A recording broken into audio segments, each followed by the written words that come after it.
વલસાડમાં લાંબા વિરામ બાદ મેઘરાજાની ધમાકેદાર એન્ટ્રી થઈ છે। વલસાડ શહેર અને આસપાસના વિસ્તારોમાં થઈ રહ્યો છે વરસાદ। શહેરના નીચાણવાળા કેટલાક વિસ્તારોમાં વરસાદી પાણી ભરાયા છે। મિશન કોલોની વિસ્તારના સફાયર એપાર્ટમેન્ટમાં ભરાયા છે પાણી।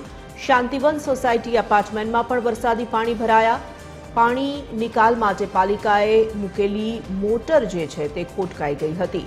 મોટર ખોટવાતા પાણી નિકાલ માટે તંત્રની ટીમો કામે લાગી। હાગડાવાડા અને નનકવાડા વિસ્તારમાં રસ્તા પર વરસાદી પાણી ભરાઈ ચૂક્યા છે।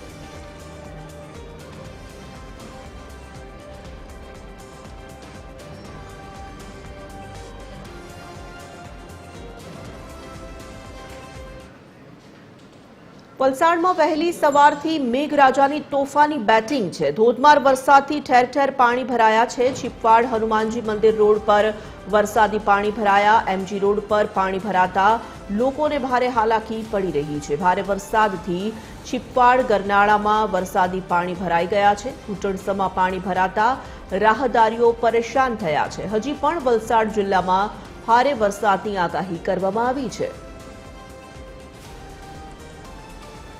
સંવાદદાતા રીતેશ પટેલ ફોન લાઈન પર જોડાઈ ચૂક્યા છે।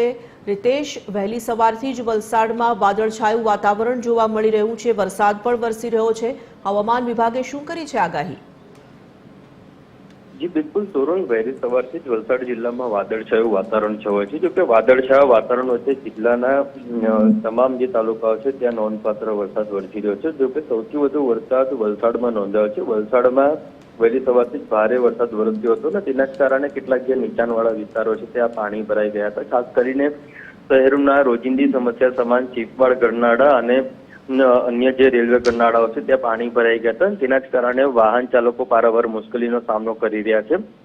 પરંતુ ખાસ કરીને જે શહેરના જે નીચાણવાળા રોડ રસ્તાઓ છે ત્યાં પણ પાણી ભરાઈ ગયા હતા। તેના જ કારણે ઘૂંટણસમાં જે પાણી ભરાયા હતા તેમાં આવા જ પાણીમાંથી વાહન ચાલકોને ત્યાંથી પસાર થવાની ફરજ પડી હતી। તો જો કે કેટલાક જે નીચાણવાળી જે સોસાયટીઓ છે તેમાં પણ પાણી ભરાયા હતા। આમ વહેલી સવારથી જે રીતે ભારે વરસાદ વરસી રહ્યો છે તેના કારણે શહેરી વિસ્તારોમાં જે નીચાણવાળા વિસ્તારો છે ત્યાં પાણી ભરાયા હતા। એના જ કારણે લોકોને હાલાકીનો સામનો કરવો પડી રહ્યો છે।